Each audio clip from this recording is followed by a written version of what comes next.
Yeah, so initially the injury happened. I was playing a basketball game. I went to do a pivot and it just popped. I fell to the ground. It was instant pain.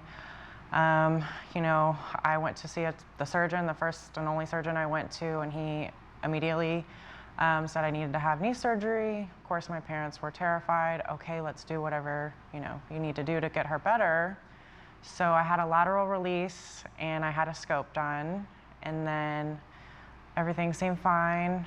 10 months later, I was playing basketball again and it dislocated again and the kneecap blew off. The second surgery was 10 months later. They screwed the kneecap back on. They removed some bone spurs and some piece of bone from the knee, and it was locked straight for 3 months. It was pretty gruesome. It was a big scar. It was very painful. And then after that, it just kept declining. Nothing seemed to get better. The atrophy was past the point of no return. It was just devastating. I could not play basketball. I could not run. I couldn't really do anything active that I loved to do at that point.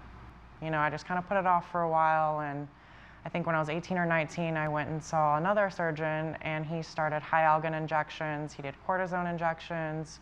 We did a little bit more therapy, but nothing really improved. I did see a couple trainers, one of them in particular here in Houston.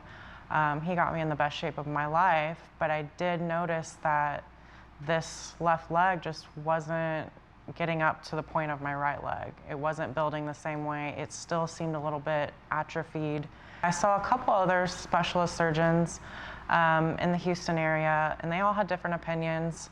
One was a partial knee replacement, one was a total knee replacement, one was a ligament cadaver graft. Like, I don't want to have to keep having surgeries. It's like I want to do one and just be done with it, or do the right thing, or find some sort of alternative to where I don't have to go through something so invasive. I am so young. And when you have the machine on, you can see it. You can see it doing the work, and I'm in no pain afterwards. It's relieving to know that it's doing work, but I'm not gonna have any downtime. I'm not gonna have like the same effect as if I'm gonna have surgery. I'm out for 2 months. I love the idea of an alternative before having surgery. I wanna get my knee back to at least functionality, having some sort of muscle tone, anything to lessen the after effects of having the next surgery. Okay. Well, thank you very much for your time. Absolutely. Thank you so much for having me.